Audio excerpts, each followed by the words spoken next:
السلام عليكم ورحمة الله وبركاته সবাই কেমন আছেন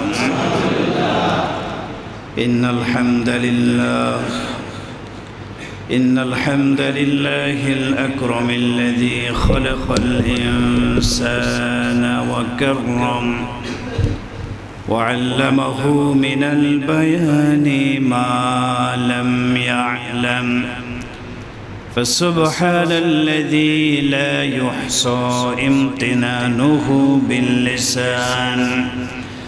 باللسان ولا بالقلم ونشهد أن لا إله إلا الله وحده لا شريك له ونشهد أن سيدنا وسندنا وحبيبنا وطبيبنا وطبيب قلوبنا وأرواحنا ومولانا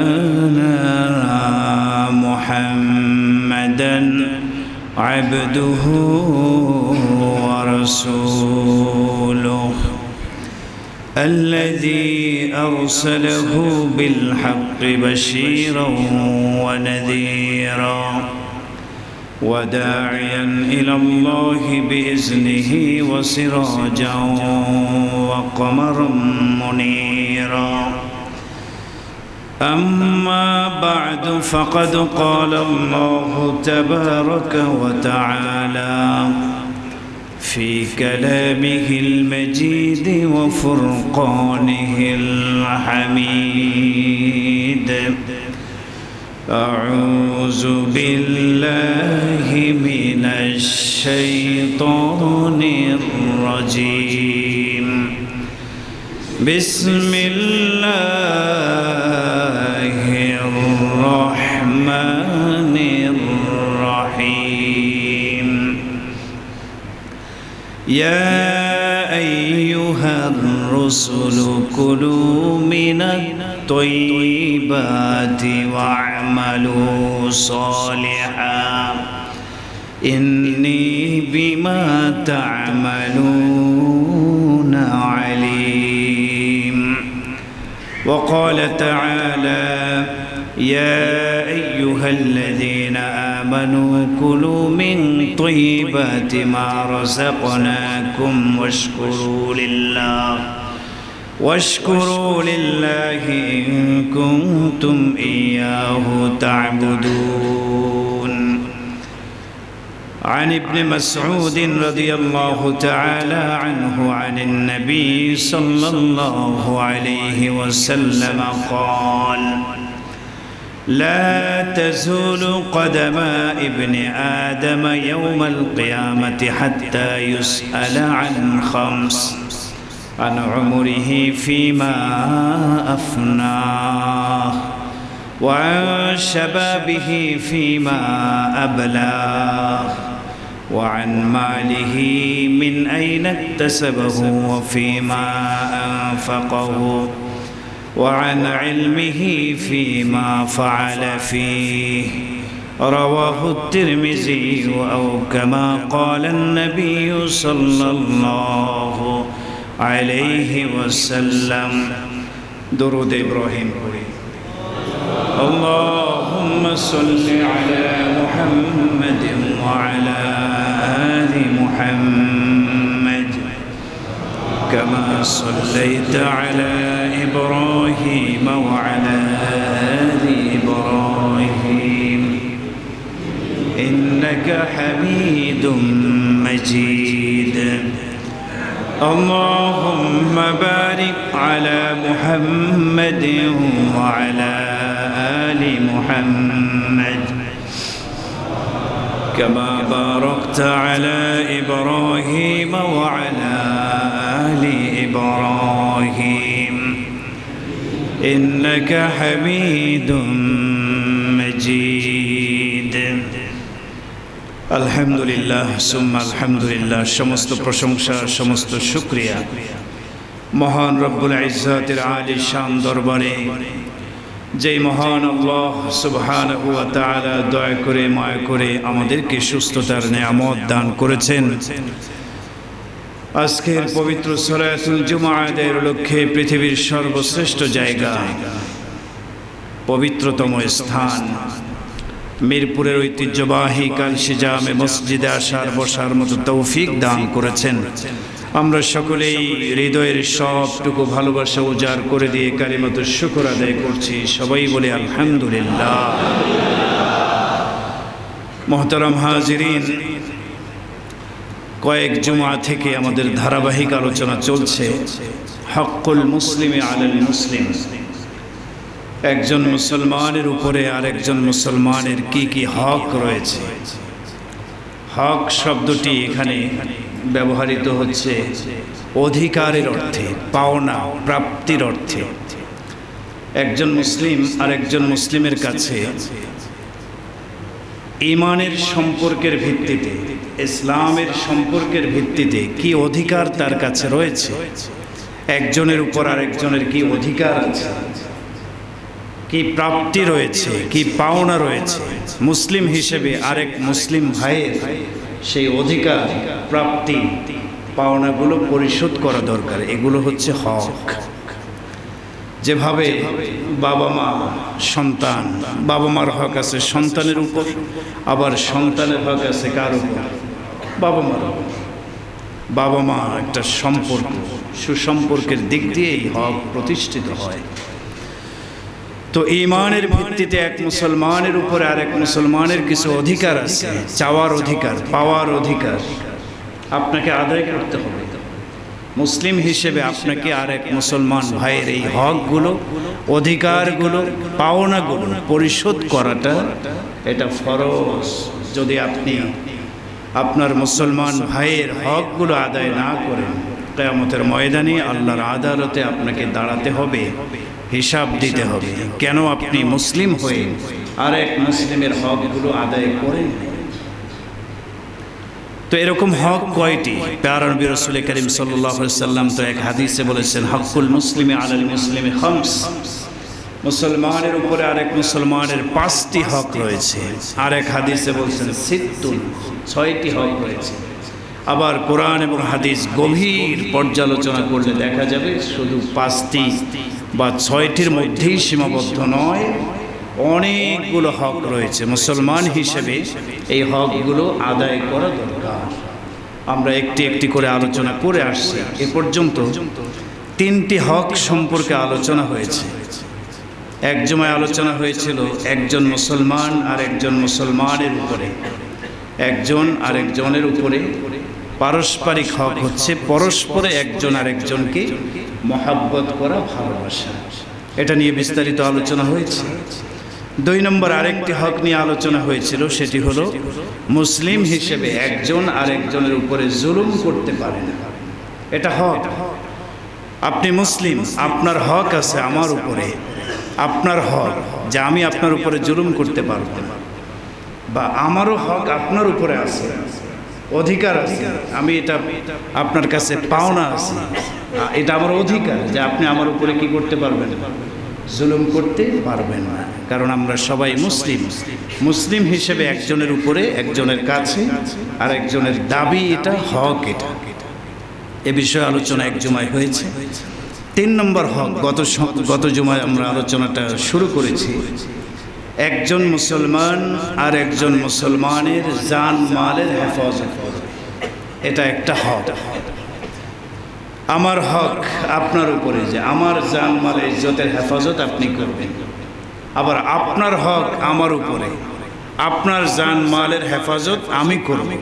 এভাবে প্রত্যেক মুসলমান একজন আর একজনের জানের হেফাজত করবে, মালের হেফাজত করবে, এটা হক। যেভাবে আমরা আমাদের নিজেদের জীবনের হেফাজত করি, নিজেদের সম্পদের হেফাজত করি, ঠিক তেমনিভাবে এই সম্পদটা আমার না, আরেক মুসলমান ভাইয়ের। আমার দায়িত্ব এবং কর্তব্য হলো আমার মুসলমান ভাইয়ের এই সম্পদের হেফাজত আমাকে করতে হবে, জানের হেফাজত করতে হবে। অন্যায়ভাবে কোনো প্রাণকে হত্যা করা যাবে না। অন্যায়ভাবে কোনো মুসলমান ভাইয়ের সম্পদ লুণ্ঠন করা যাবে না।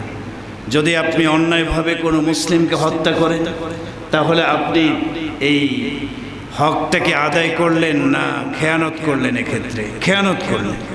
যদি কোনো মুসলমান ভাইয়ের সম্পদ হেফাজত করার পরিবর্তে আপনি তার সম্পদকে খেয়ে ফেললেন, নষ্ট করে দিলেন, তাহলে এটা কি হক আদায় করলেন না খেয়ানত করলেন? খেয়ানত করলেন।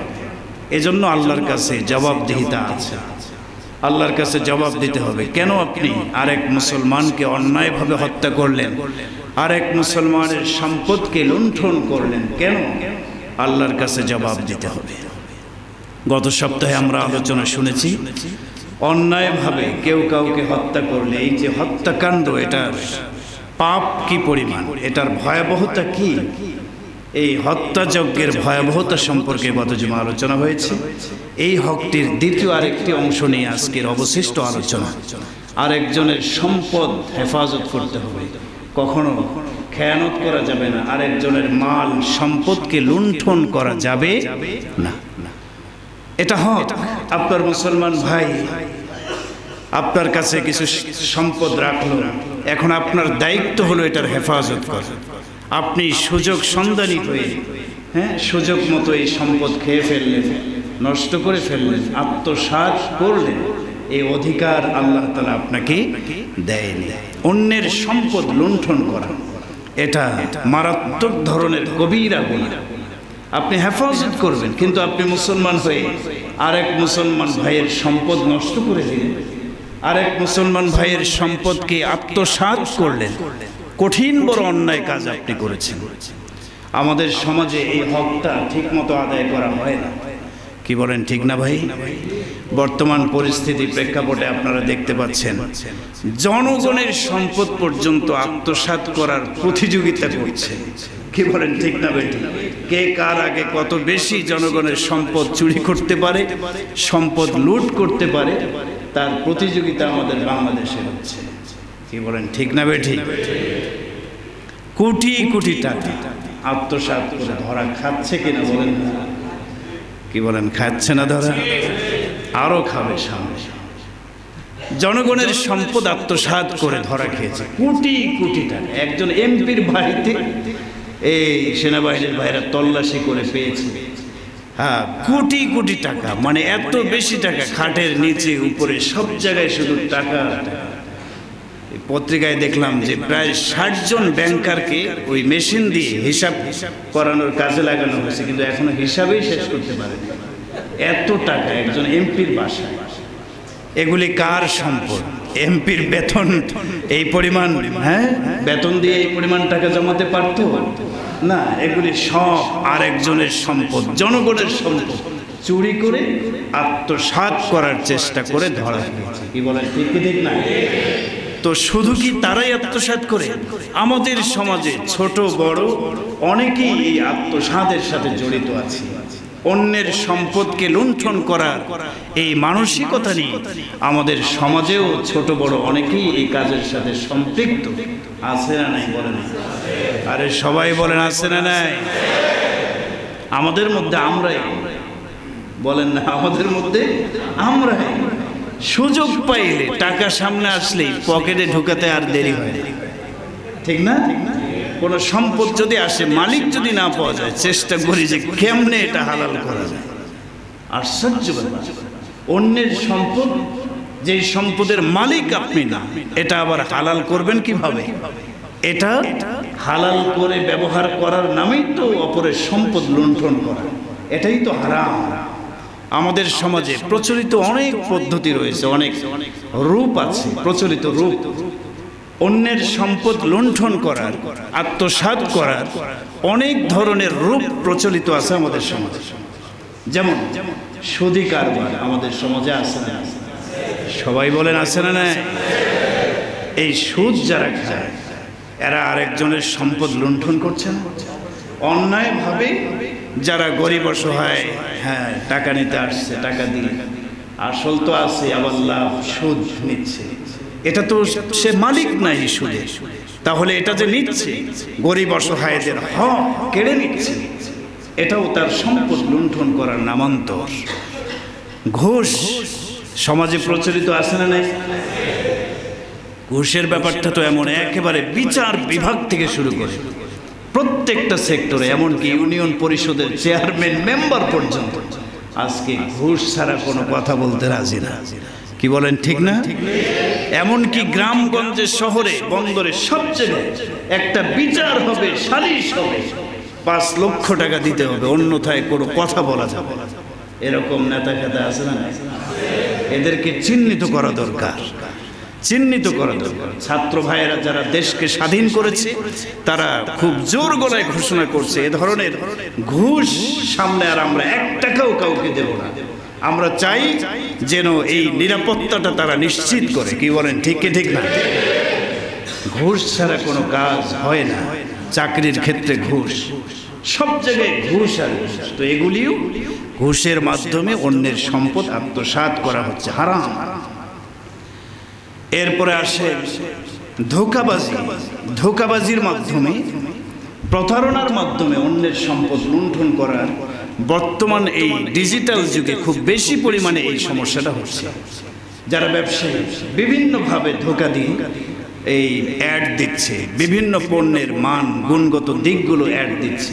অ্যাড শুনে মনে হয় জিনিসটা খুবই ভালো, অর্ডার করার পরে ধোঁকা খেয়ে যায়। কি বলেন, ঠিক কি ঠিক না? এই যে প্রতারণা করে খারাপ জিনিসকে ভালো চকচকে দেখে সেটাকে বিক্রি করা, এটা হচ্ছে ধোঁকাবাজির মাধ্যমে অন্যের সম্পদ লুণ্ঠন করা। ইয়াতিমের সম্পদ আত্মসাৎ করা, এই প্রচলন আছে না নাই? আছে। অনেকভাবে সম্পদ আত্মসাৎ আমরা করি। জাকাতের সম্পদ গোপন রাখার মাধ্যমে গরিবের একটা হক আমরা আত্মসাৎ করছি। ধনীরা, যাদের উপর জাকাত ফরজ হয়েছে, অনেকে অনেক কৌশল অবলম্বন করে চেষ্টা করে কিভাবে তার উপর জাকাত ফরজ না হয় সেই চেষ্টা করে, অথচ তার উপরে জাকাত ফরজ হয়ে আছে। তো যেই ধনীর উপরে জাকাত ফরজ, তাকে জাকাত দেওয়াটা ফরজ, অবশ্যই তাকে জাকাত দিতে হবে। গরিব অসহায়ের হক আদায় করতে হবে। যদি সে না করে, জাকাত আদায় গরিমসি করে, তাহলে বুঝতে হবে সে গরিবের হক কি করেছে, আত্মসাৎ করেছে বিভিন্ন পদ্ধতিতে। চুরি, ডাকাতি, ছিনতাই, এবং আরেকটা পদ্ধতি জুয়া। আমাদের সমাজে আছে না নাই? জুয়া, এটাও কিন্তু নাজায়েজ একটা তরিকা, সম্পদ উপার্জনের অবৈধ পন্থা। এগুলি সব হারাম। বাজি ধরা, আমাদের দেশে যে ক্রিকেট খেলা হয়, ফুটবল খেলা হয়, এই খেলাকে কেন্দ্র করে কত যে বাজি ধরা হয়, জুয়া খেলা হয়, এগুলি সব অবৈধ পন্থায় একজনকে জিতিয়ে আর একজনকে হারিয়ে তার সম্পদগুলো লুণ্ঠন করা হয়, আত্মসাৎ করা হচ্ছে। এভাবে কেউ ধনী হচ্ছে, কেউ ফকির হচ্ছে। এই সবগুলো পন্থা আমাদের সমাজে আছে না নাই বলেন? এগুলি হালাল না হারাম? অন্যায়ভাবে যদি আপনি একটি টাকাও উপার্জন করেন, কাউকে ঠকি, ধোঁকাবাজি করে, সুদ ঘুষের মাধ্যমে ইত্যাদি বিভিন্নভাবে আপনি একটি টাকাও যদি উপার্জন করেন, এটা হারাম। এর জবাব আপনাকে কিয়ামতের ময়দানে আল্লাহর সামনে দাঁড়িয়ে দিতেই হবে। হাদিসের মধ্যে আসছে, কিয়ামতের ময়দানে 5টা প্রশ্নের উত্তর সবাইকে দিতে হবে। এই 5টা প্রশ্নের উত্তর দেওয়ার আগ পর্যন্ত একজনও 1 কদমও সামনে আগাতে পারবে না। সেই 5টা প্রশ্ন কি? রাসূল আরবি সাল্লাল্লাহু আলাইহি সাল্লাম বলেছেন, লা তাজুলু কদামা আবদি ইয়াউমাল কিয়ামা হাত্তা ইউসআলা আন খামস। 5টি প্রশ্নের উত্তর দেওয়ার আগ পর্যন্ত একজনও 1 কদমও সামনে আগাতে পারবে না কিয়ামতের দিন। 1 নম্বর প্রশ্ন হবে আন উমরিহি ফিমা আফনা, হায়াত সম্পর্কে প্রশ্ন। আল্লাহ বলবেন, তোমাকে 70 বছরে একটা হায়াত দিয়েছি, এই হায়াতটা কোন কাজে ব্যয় করেছে? সময়ের হিসাব দিতে হবে আল্লাহর কাছে। এরপরে 2 নম্বর প্রশ্ন হবে ওয়ান শাবাবিহি ফিমা আবলা, হায়াতের বিশেষ একটা অংশ হলো যৌবনকাল। এই যৌবনকালে প্রচুর পরিমাণে শক্তি মানুষের দেহে থাকে। আল্লাহ তাআলা জিজ্ঞাসা করবেন যৌবনকাল সম্পর্কে, এ বান্দা, তোমাকে শক্তির একটা বয়স দিয়েছি, যৌবনকাল। এই যৌবনকালের ইবাদত আমি আল্লাহর কাছে অনেক বেশি প্রিয় ছিল, তুমি ইবাদত করেছো কিনা জবাব দাও। যৌবনকালের সময়গুলোকে কোন কাজে ব্যয় করেছো জবাব দাও। ওয়া আন মালিহি মিন আইনা ইকতাসাবাহু ওয়া ফীমা আনফাকাহু। সম্পদ সম্পর্কে দুইটা প্রশ্ন করা হবে, পাঁচটার দুইটা প্রশ্নই হবে সম্পদ সম্পর্কে। আল্লাহ জিজ্ঞাসা করবেন তোমাকে আমি অনেক সম্পদ দিয়েছি, এই সম্পদগুলো কিভাবে ব্যয় করেছো এবং কিভাবে আয় করেছো, আয় সম্পর্কে প্রশ্ন করবেন, আবার ব্যয়ের খাত সম্পর্কে প্রশ্ন করবেন। আমাদের মধ্যে অনেক কোটিপতি আছে, হালাল পন্থায় সম্পদ ব্যয় করে না, হারামের মধ্যে ব্যয় করে, আছে না নেই? হারাম কাজ, গান বাজনার পিছনে লক্ষ লক্ষ টাকা ব্যয় করছে, অনর্থক কাজে অনেক টাকা পয়সা ব্যয়। জবাব দিতে কোন খাতে ব্যয় করেছে, জবাব দাও। কিভাবে আয় করেছো, প্রত্যেকটা টাকার হিসাব আল্লাহর কাছে দিতে হবে। কেউ যদি একটি টাকাও অবৈধ পন্থায় আয় করে থাকি, আল্লাহর সামনে দাঁড়িয়ে থাকতে হবে, সামনে আগাতে পারবে না, জবাব দিতে পারবে না, ধরা খেয়ে যেতে হবে। 5 নম্বর প্রশ্ন, ওয়ান ইলমিহি ফীমা ফাআলা ফী। তোমাকে আমি ইলম দিয়েছি, কোরআন হাদিসের জ্ঞান দিয়েছি, এই প্রশ্নটা করবেন আল্লাহ আলেমদেরকেও ধরা খেয়ে যেতে হবে। আলেমগণ যদি তাদের ইলম অনুযায়ী আমল না করে, তাহলে কিয়ামতের দিন কি করতে হবে? আল্লাহর সামনে ধরা খেয়ে যেতে হবে। আল্লাহ প্রশ্ন করবেন তোমাকে ইলম দিয়েছি, তুমি বলো এই ইলম অনুযায়ী বাস্তবে আমল করেছো কিনা, জবাব দাও। তাহলে দেখেন এই 5টা প্রশ্নের মধ্যে 2টা প্রশ্নই হচ্ছে সম্পদের আয় এবং ব্যয় সম্পর্কে প্রশ্ন করা হবে, আমাদেরকে জবাব দিতে হবে। অতএব উপার্জনের ক্ষেত্রেও খুব চিন্তা ভাবনা করে মুমিন উপার্জন করবে, এটা হালাল নাকি হারাম। উপার্জনের আগে 1 টাকা পকেটে ঢুকানোর আগে চিন্তা করবে মুমিন যে এটা হালাল নাকি হারাম। আবার ব্যয় করার ক্ষেত্রেও মুমিন চিন্তা করবে এই কাজটা যে আমি ব্যয় করতেছি টাকা পয়সা, এই কাজটা কি জায়েজ নাকি না জায়েজ। সবচেয়ে বড় কথা, আমরা যে নেক আমলগুলো করি, নামাজ, সিয়াম, কিয়াম, তেলাওয়াত, জিকির, আজকার যা কিছু করি, এগুলি কবুল হওয়ার জন্য অন্যতম শর্ত হলো হালাল খাবার খাওয়া, হালাল খেয়ে তারপরে আল্লাহর ইবাদত করা। যদি হারাম উপার্জন আমাদের মধ্যে থাকে, তাহলে এই সমস্ত ইবাদত, নেক আমল, এগুলি আল্লাহর কাছে কবুল হবে? আরো জোরে বলেন, কবুল হবে? আপনাদেরকে হাদিস শোনাই। হযরত আব্দুল্লাহ ইবনে ওমর রাদিয়াল্লাহু তাআলা আনহু তিনি বর্ণনা করছেন, নবীজি সাল্লাল্লাহু আলাইহি ওয়াসাল্লাম বলেছেন, মানিশতারা সাওবাম বিআশারাতি দারাহিম। কোন ব্যক্তি 10 টাকা দিয়ে, 10 দিরহাম দিয়ে একটি জামা কিনলো, ফিহি দিরহামুন হারাম, এই 10 দিরহামের মধ্যে একটি মাত্র দিরহাম ছিল হারাম, বাকি 9 দিরহামেই কি হালাল, বৈধ। একটা টাকা ছিল কি অবৈধ পন্থায় উপার্জিত। নবীজি বলেন, লাম ইয়াকবালিল্লাহু লাহু সালাতাম মা দামা আলাইহি। সেই কাপড় কিনে, পোশাক কিনে এই পোশাক পরে যতদিন সালাত আদায় করবে, তার সালাত আল্লাহর কাছে কবুল হবে। নাউজুবিল্লাহ বলেন সবাই। 10 টাকার মধ্যে 1 টাকা হারাম হলে এই টাকা দিয়ে আপনি যা কিছু কিনবেন, এগুলি ব্যবহার করে ইবাদত করবেন, ইবাদত কবুল হবে? ইবাদত আল্লাহর কাছে কবুল হবে না। রাসূল করিম সাল্লাল্লাহু আলাইহি ওয়াসাল্লামের আরেকটি হাদিস দেখেন, জিহাদ কিন্তু অনেক বড় একটা ফজিলতের আমল। যারা জিহাদে যায় তাদের প্রত্যেক পায়ের কদমের যে ধূলিকণাগুলি উড়ায়, প্রত্যেকটা ধূলিকণার বিনিময়ে আল্লাহ ইবাদতের সব লিখে দেন। সুবহানাল্লাহ। তো জিহাদের মতো এত বড় একটা নেক আমল, এই নেক আমলও কবুল হয় না একটা কারণে। হাদিসটা আপনাদেরকে শোনাই। খায়বারের দিন, খায়বার যুদ্ধের দিন, খায়বার যুদ্ধ শেষ করে সাহাবায়ে কেরাম ফিরে আসলেন। রাসূল করিম সাল্লাল্লাহু আলাইহি ওয়াসাল্লাম মদিনাতে আসলেন। সাহাবায়ে কেরাম দেখলেন অনেক সাহাবী খায়বার যুদ্ধে শহীদ হয়ে গেছে। তন্মধ্যে সাহাবায়ে কেরাম নাম ধরে ধরে বলতেছেন, ফুলানুন শহীদুন, ফুলানুন শহীদুন, অমুক সাহাবী সে তো শহীদ হয়েছে, অমুক সাহাবী সেও শহীদ হয়েছে। এভাবে বলতেছে।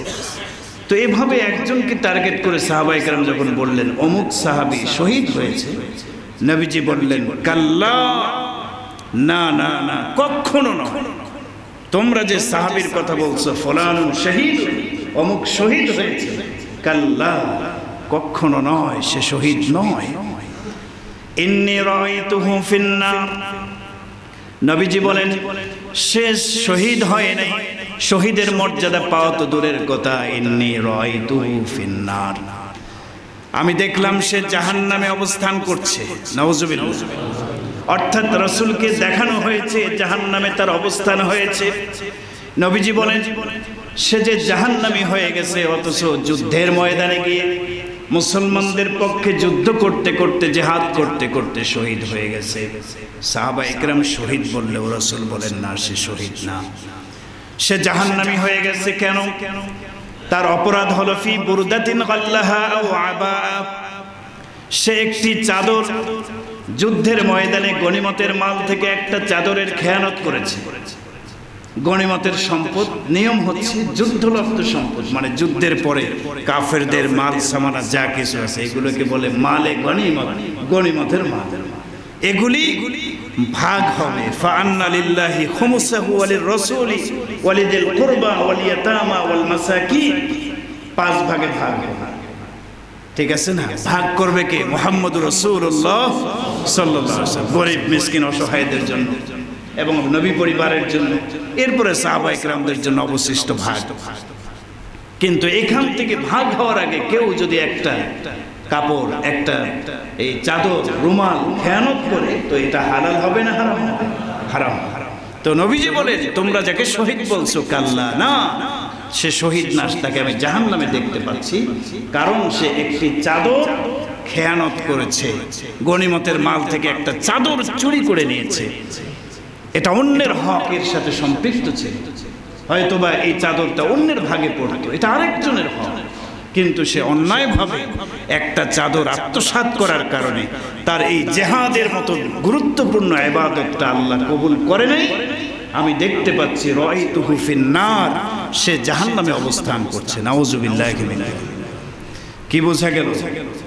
হারাম যদি কারো ইনকামের মধ্যে থাকে হারাম, তাহলে তার ইবাদত আল্লাহর কাছে কি হয় না? কবুল হয় না। হারামের উদাহরণ হলো, কোনো এক বুজুর্গ বলেছেন যে আমাদের চুলকানির রোগ হয়। কি বলেন, ঠিক না? চুলকানির রোগ হয় না? তো চুলকাইতে প্রথম ধাপে খুব মজা লাগে। চুলকাইতে কি মজা লাগে কিনা বলেন তো? মজা লাগে, কিন্তু শেষে গিয়ে ক্ষত হয়ে যায়, জ্বলতে থাকে, পরে গিয়ে একটা কষ্ট আর কষ্ট। প্রথমে আরাম, পরে কষ্ট। যারা অবৈধভাবে উপার্জন করে, হারাম পন্থায় উপার্জন করে, প্রথমের দিকটা খুব আরাম আরাম ভালো লাগে, কারণ তড়িৎ গতিতে, বিদ্যুৎ গতিতে বড়লোক হওয়ার এই লিংসা যাদের মধ্যে আছে, এই কামনা বাসনা যাদের মধ্যে আছে, তারা হালাল হারাম তমিজ করে না, হারামের দিকে ঝুঁকে পড়ে, হারামের দিকে দৌড়ায়।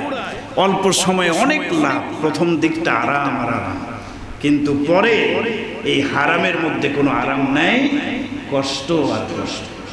আপনি মনে করেছেন অন্যের সম্পদ এই লুণ্ঠন করে, আত্মসাৎ করে আমি অনেক কিছু করে ফেলেছি। না, কোরআনে আল্লাহ বলেছেন ইয়ামহাকুল্লাহুর রিবা ওয়া ইউরবিস সাদাকাত, এই সুদ বা হারাম পন্থাটা এটা সম্পদকে মিটায় দেয়, নিশ্চিহ্ন করে দেয়, বরকতকে নিশ্চিহ্ন করে দেয়। আপনি বরকত পাবেন না, সম্পদ থাকবে কিন্তু বরকত থাকবে না, বরকত উঠায় নেবেন আল্লাহ তাআলা। সবচেয়ে বড় কথা হলো হারাম পন্থায় যদি আপনি উপার্জন করেন, আল্লাহর লানত আপনার উপরে, আল্লাহর রসুলের লানত আপনার। তো আল্লাহর লানত আর অভিশাপ নিয়ে, রসুলের অভিশাপ নিয়ে আপনি সফলতা অর্জন করতে পারবেন না। নবীজি সাল্লাল্লাহু আলাইহি ওয়াসাল্লাম বলেন লাআনা রাসূলুল্লাহ সাল্লাল্লাহু আলাইহি ওয়াসাল্লাম আকিলার রিবা ওয়া মুকিলাহু ওয়া কাতিবাহু ওয়া শাহিদাই।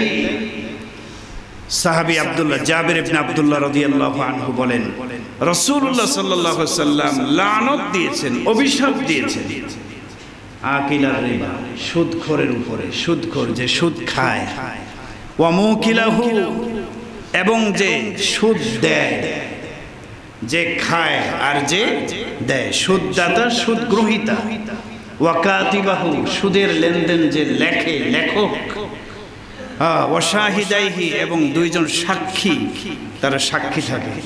তো এই সাক্ষী দুজন সহ মোট 4 শ্রেণীর মানুষের প্রতি রাসূলুল্লাহ সাল্লাল্লাহু আলাইহি সাল্লাম অভিশাপ দিয়েছেন, লানত বর্ষণ করেছেন। নাউযুবিল্লাহ। কিয়ামতের দিন হারাম ভক্ষণকারীদের অবস্থা কেমন হবে? রাসূল করিম সাল্লাল্লাহু আলাইহি সাল্লাম একদিন বললেন, আতাদরুনা মানিল মুফলিস, ও সাহাবীরা, তোমরা কি জানো সবচেয়ে গরিবকে, সবচেয়ে নিঃস্ব, অসহায় এবং গরিবকে বলো তো? সাহাবায়ে কেরাম প্রশ্নের উত্তরে বললেন, সবচেয়ে গরিব তো আমাদের মধ্যে ওই ব্যক্তি, মাল্লা দিনার ওয়ালা দিরহাম আলাহু, যার টাকা পয়সা নাই, দিনার দিরহাম নাই, সেই তো সবচেয়ে গরিব, অসহায়, সম্পদ যার নাই।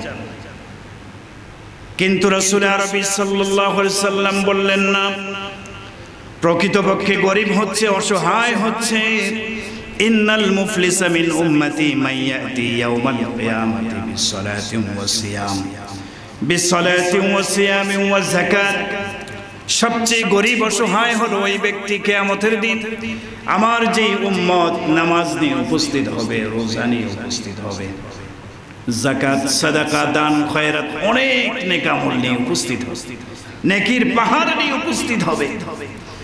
কিন্তু তার অপরাধ হলো ওয়াকাদ শাতামা হাজা, দুনিয়াতে একজনকে অন্যায়ভাবে গালি দিয়েছে। এটাও কিন্তু একটা হক। কেউ কোনো মুসলমানকে গালি দিতে পারবে, কিন্তু সে অন্যায়টা করছে, গালি দিছে আরেকজন। ওয়া কাযাফা হাজা ওয়া আকালা মাল হাজা, এবং সে অন্যের মাল অন্যায়ভাবে লুণ্ঠন করে খেয়েছে। ওয়া সাফাকা দামা হাজা, আরেকজনকে অন্যায়ভাবে হত্যা করেছে। ওয়া দরাবা হাজা, আরেকজনকে আঘাত করেছে অন্যায়ভাবে।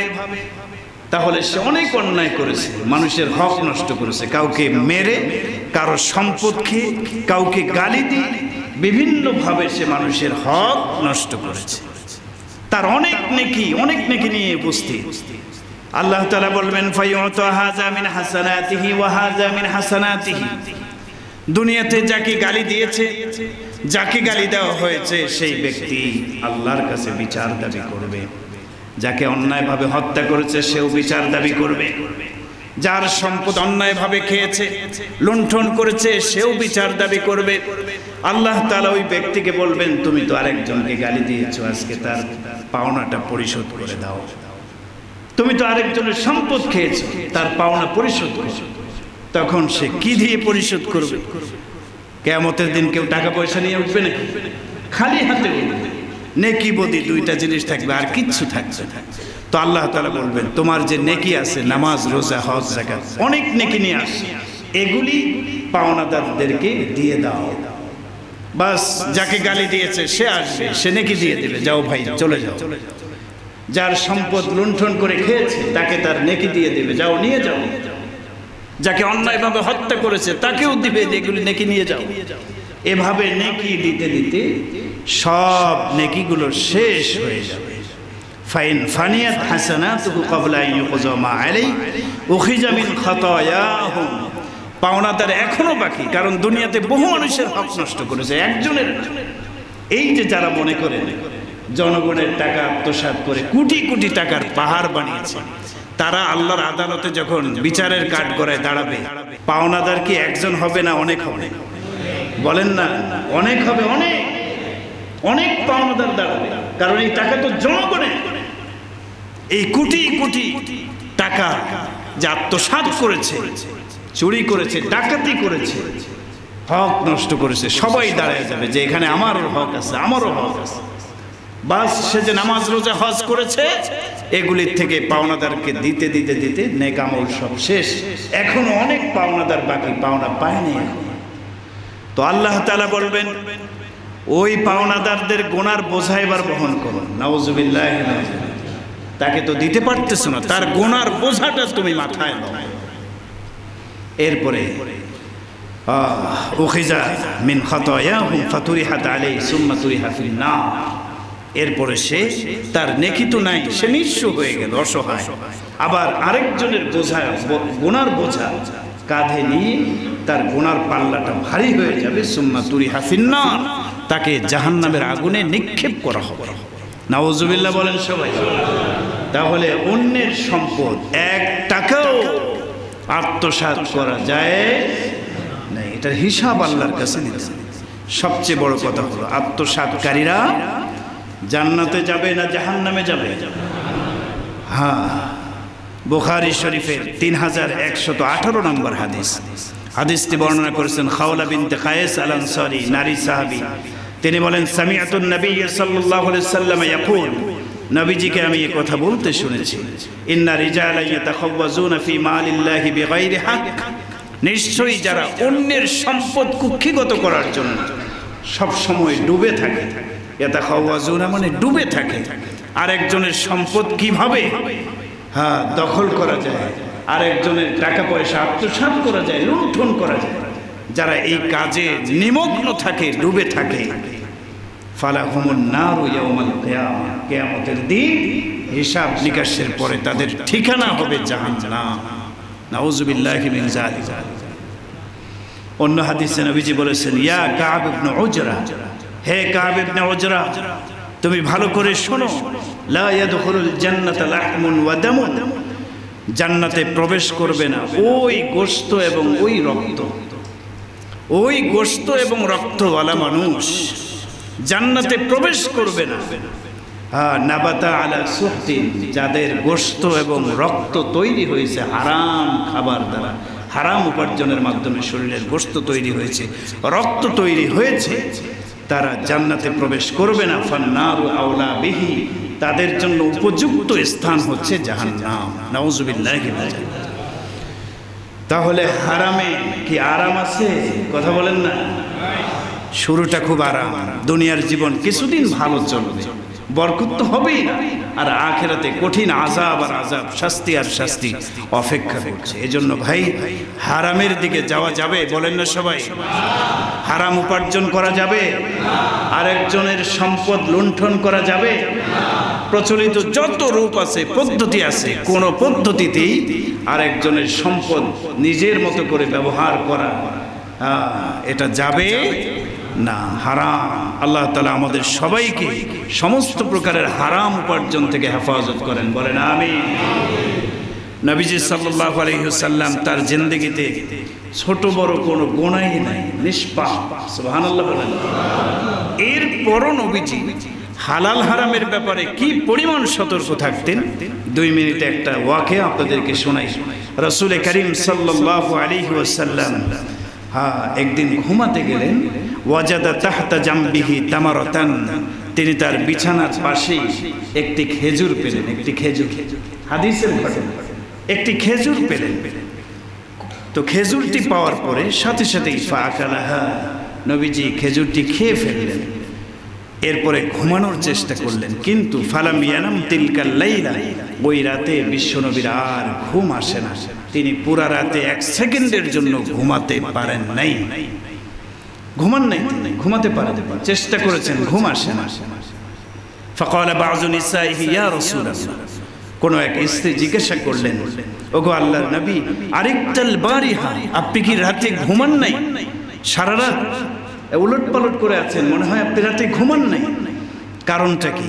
নবীজি বললেন, ইন্নী ওয়াজাদতু তাহতা জামবি তামারাতান ফাআকালতুহা, আমি যখন শুতে গেলাম তখন বিছানায় একটি খেজুর পেলাম, এরপরে খেয়ে ফেললাম।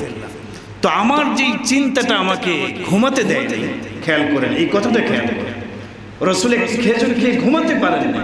তো নবীজি তার স্ত্রীকে বললেন, আমাকে যেই চিন্তাটা ঘুমাতে দেয় নাই সেটি হলো, কানা ইনদানা তামারুম মিন তামারিস সাদাকা, আমার কাছে একটি খেজুর ছিল, সাদাকার খেজুর, একজনে সাদাকা করছে, আমাকে দিয়েছে, আমি যেন আরেকজন গরিবকে দিয়ে দিই। সাদাকার জিনিস নবীর জন্য হালাল ছিল না, হারাম ছিল। কি ছিল বলেন? হারাম। হাদিয়াটা জায়েজ ছিল, কিন্তু সাদাকা, দান সাদাকা রাসূলের জন্য হারাম ছিল।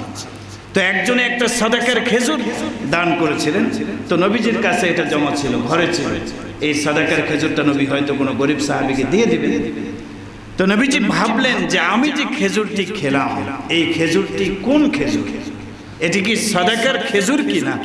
যদি সাদাকার খেজুরটি আমি খেয়ে ফেলি তাহলে তো হারাম জিনিস আমি খেয়ে ফেলেছি, হারাম খেয়ে ফেলেছি, তাহলে আমি রাসূল হারাম খোর হিসেবে আল্লাহর কাছে পরিগণিত হব। এটা তো আমার জন্য উচিত হবে না। আমি কিভাবে হারাম খেতে পারি? তাহলে এই খেজুরটা হালাল না হারাম, এই যে একটা চিন্তা, এই চিন্তা আমি মুহাম্মদ রাসূলুল্লাহকে ঘুমাতে দেয়। সুবহানাল্লাহ বলেন না? কি পরিমাণ হালাল হারাম নিয়ে রাসূলুল্লাহ সাল্লাল্লাহু আলাইহি সাল্লাম সাবধানতা অবলম্বন করেছে। এটা কি হালাল খেজুর নাকি হারাম? সাদাকার হলে আমার জন্য তো হারাম, আর যদি খেয়ে ফেলি তাহলে তো আমি অপরাধী। এই চিন্তায় রাসূল সারা রাত ঘুমাতে পারেন না। সাহাবায়ে কেরাম হালাল হালাল হারামের ব্যাপারে কি পরিমাণ সতর্কতা অবলম্বন করেছেন সেগুলির ঘটনা শোনাতে গেলে অনেক লম্বা সময়ের প্রয়োজন আছে। আল্লাহ তাআলা আমাদেরকে সমস্ত ধরনের হারাম পন্থা বর্জন করার মতো তৌফিক দান করেন। প্রত্যেকেই নিয়ত করব প্রয়োজনে না খেয়ে মারা যাব, না খেয়ে মারা যাব। ক্ষুধার যন্ত্রণা নিয়ে হালাল পন্থায় যদি কোনো কিছু না পাই, না খেয়ে মারা যাব, আল্লাহর জান্নাতে চলে যাব। আর হারাম খেয়ে শরীরকে হৃষ্টপুষ্ট বানিয়ে আরাম আয়েশে থেকে যদি আপনি দুনিয়ার থেকে বিদায় নেন, ওপারের জগৎটা আপনার জন্য ভীষণ শাস্তির জগতে পরিণত হবে, অন্ধকারচ্ছন্নতায় পরিণত হবে। আল্লাহ তাআলা আমাদের সবাইকে হালাল পন্থায় উপার্জন করার তৌফিক দান করেন, সমস্ত ধরনের হারাম বর্জন করার তৌফিক দান করেন। তাহলে আজকের আলোচনা এটাই, একজন মুসলমানের উপর আরেকজনের হক হলো তার সম্পদের মধ্যে সে ক্ষতি করবে না, সম্পদ লুণ্ঠন করবে না, এবং জানের ক্ষতি করবে না, মালেরও ক্ষতি করবে না। আল্লাহ তাআলা এই হক আমাদেরকে আদায় করার মতো তৌফিক দান করুন। ওয়া আখিরু দাওয়ানা আলহামদুলিল্লাহি রাব্বিল আলামিন। যারা সুন্নাত পড়েন এই 4 রাকাত কবলার জন্য সুন্নাত পড়েন।